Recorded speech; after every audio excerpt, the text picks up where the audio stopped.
materi yang berjudul karya tulis ilmiah.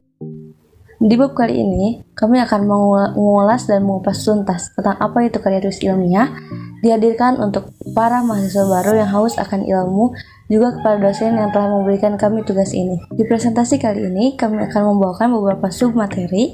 Yang pertama adalah konsep dasar karya tulis ilmiah, yang kedua sistematika karya tulis ilmiah, yang berisikan halaman judul, halaman persetujuan, pengesahan dan persembahan, kata pengantar, daftar isi, daftar gambar dan daftar tabel, bagian isi, penutup, daftar pustaka dan yang pertama. Nah, untuk materi yang pertama yaitu konsep dasar karya tulis ilmiah. Apa sih karya tulis ilmiah? Karya tulis ilmiah merupakan tulisan yang membahas ilmu pengetahuan yang disusun secara sistematis dengan menggunakan bahasa yang benar. Karya tulis ilmiah merupakan kajian atas sebuah masalah tertentu yang tujuan pembahasannya harus mampu memberikan alternatif penyelesaian masalah tersebut. Karya tulis ilmiah yang tidak mampu memberikan manfaat secara baik, secara teoritis, maupun secara praktis tidak bisa dikategorikan sebagai karya ilmiah yang baik. Nah, ada beberapa syarat sebuah karya tulis ilmiah. Yang pertama, menggunakan bahasa tulis sebagai media, yang berartikan setiap karya tulis ilmiah itu harus berupa tulisan, tidak berupa lisan. Yang kedua, membahas konsep ilmu pengetahuan. Yang ketiga, disusun secara sistematis atau terurut. Yang keempat, dituangkan dengan menggunakan bahasa yang benar dan baik. Nah, ciri-ciri karya tulis ilmiah juga ada 4. Yang pertama, objektif atau memilih objek dan memberikan penilaian secara objektif terhadap objek tersebut. Karena di setiap karya tulis ilmiah itu pasti ada objek yang sedang dibicarakan. Nah, yang kedua ada faktual atau dibuat berdasarkan fakta yang dapat dipertanggungjawabkan kebenarannya. Nah, dipertanggungjawabkan kebenarannya itu dalam daftar pustaka. Yang ketiga, bermetode atau disusun berdasarkan metode ilmiah tertentu. Nah, yang terakhir, cermat dan jujur dalam mengangkat hal yang sebenarnya. Ada tujuan penulisan karya tulis ilmiah. Yang pertama, memecahkan masalah tertentu, menambah pengetahuan, ilmu, dan konsep pengetahuan tentang satu pokok masalah tertentu.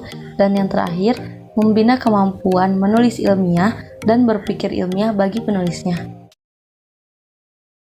Sekarang, apa sih fungsi penulisan karya ilmiah itu?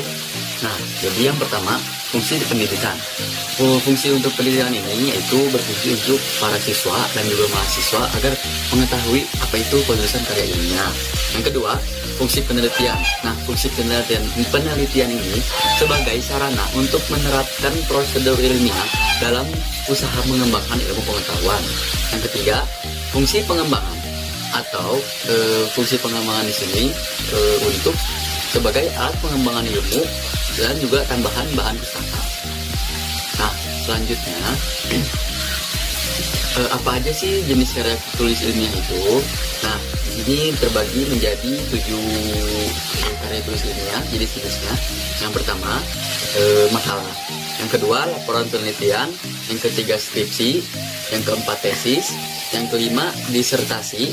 Yang keenam, karya ilmiah populer. Dan yang ketujuh, kertas kerja. Selanjutnya, sistematika karya tulis ilmiah. Nah, sistematika yang pertama yaitu halaman judul. Nah, sebelum memulai ke inti dari karya tulis ilmiah ini, yang pertama kalian harus menyantumkan halaman atau judul. Pada halaman ini dituliskan judul penelitian dengan lengkap, sehingga pembaca dapat mengetahui garis besar isi makalah. Nah, di bawah judul dapat dicantumkan jenis dan tujuan laporan, nama penyusun, logo lembaga, nama lembaga, kota, dan tahun penyusunan laporan. Selanjutnya, halaman persetujuan, pengesahan, dan persembahan.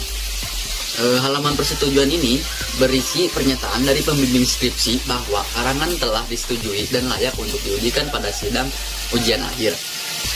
Jadi sebagai petanda bahwa karya ilmiah kalian ini sudah disetujui oleh dosen atau pihak berwenang. Lalu halaman pengesahan berisi pernyataan waktu, tempat, dan siapa yang telah mengesahkan karya ilmiah. Yang ketiga, halaman persembahan ditulis untuk mendedikasikan karya tulis kepada orang-orang terdekat.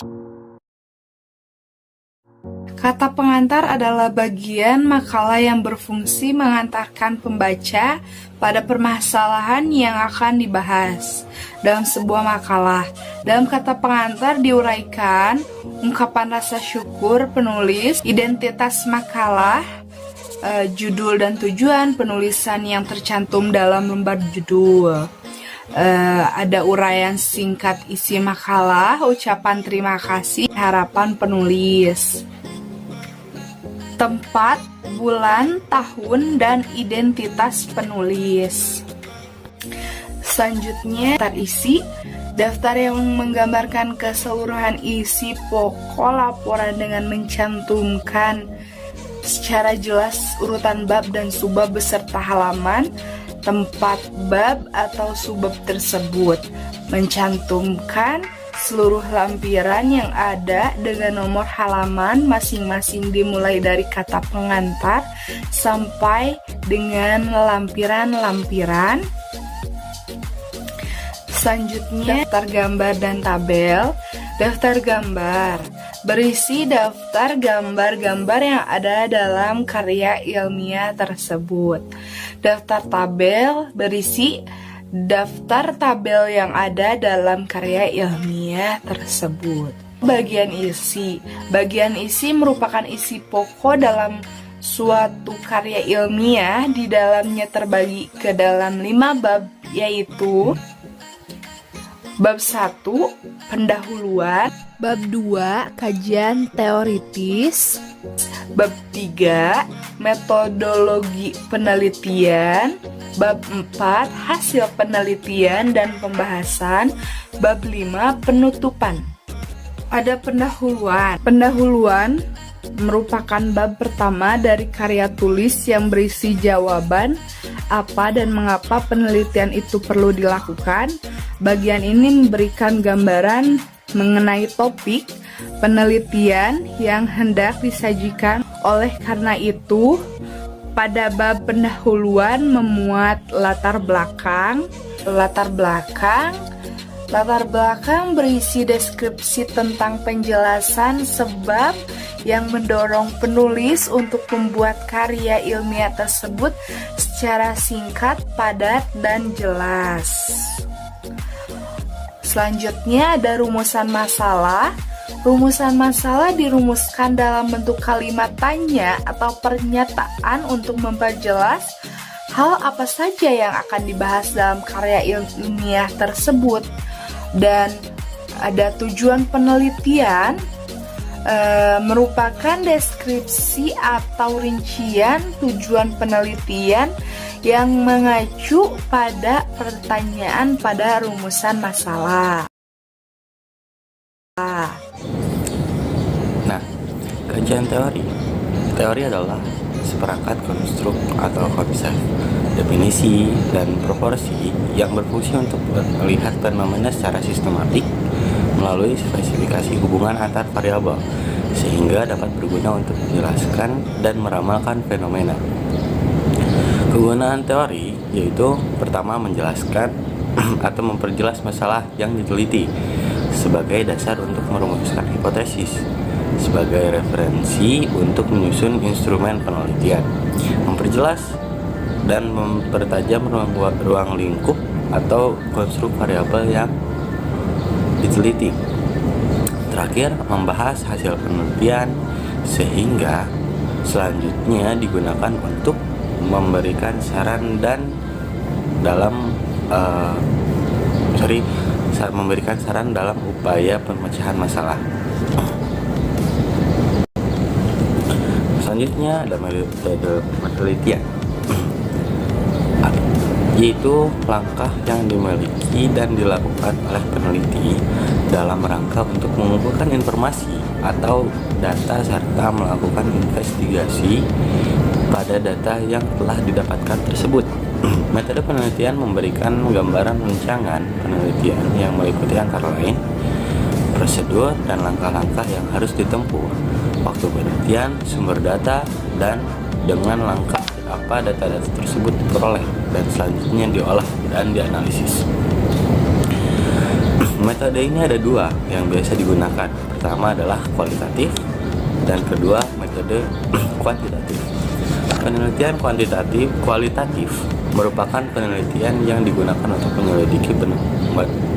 menyelidiki, menemukan, menggambarkan, dan menjelaskan kualitas atau keistimewaan dari pengaruh sosial yang tidak dapat dijelaskan, diukur, atau digambarkan melalui pendekatan kuantitatif. Lebih tepatnya mungkin dijelaskan secara deskriptif gitu kan.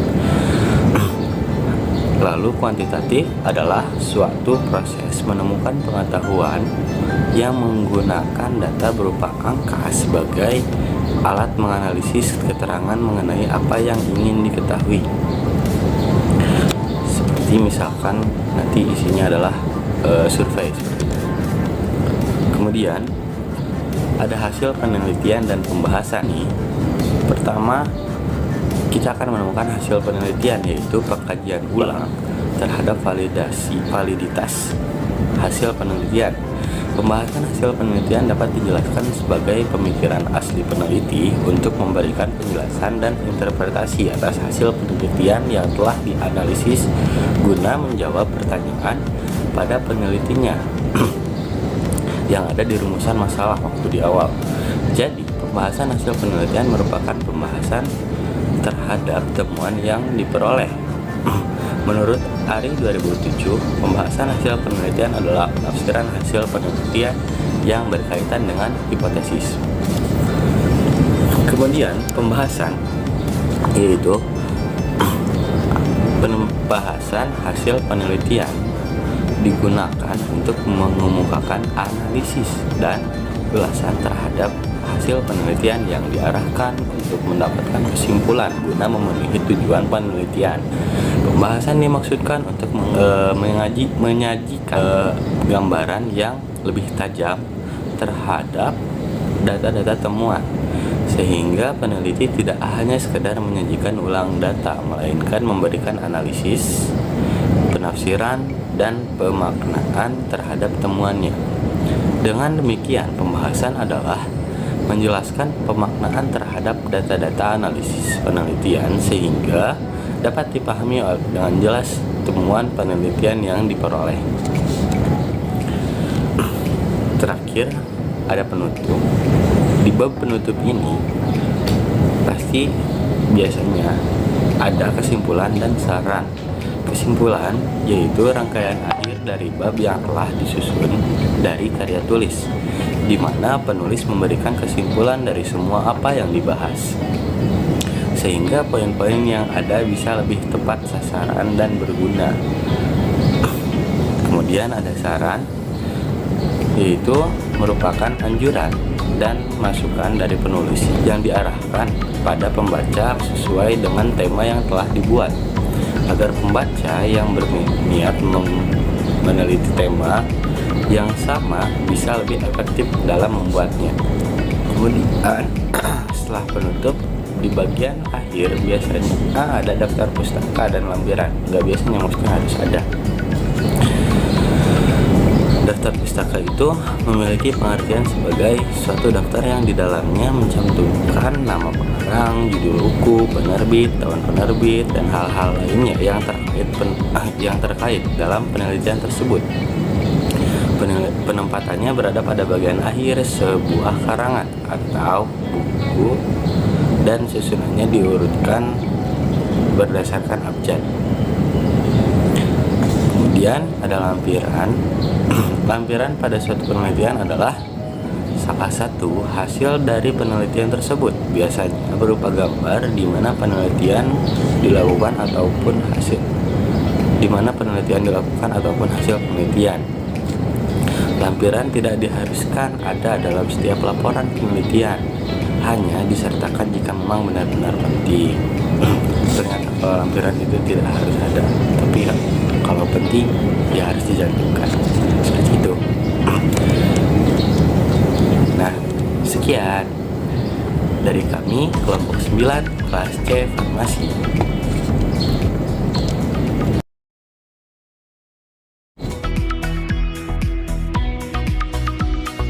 Demikian isi presentasi kami kali ini. Semoga apa yang kami katakan dapat bermanfaat bagi kita semua. Jika ada kekurangan tolong dimaafkan, karena kesempurnaan benar-benar hanya milik Allah Subhanahu wa taala. Terima kasih. Assalamualaikum warahmatullahi wabarakatuh.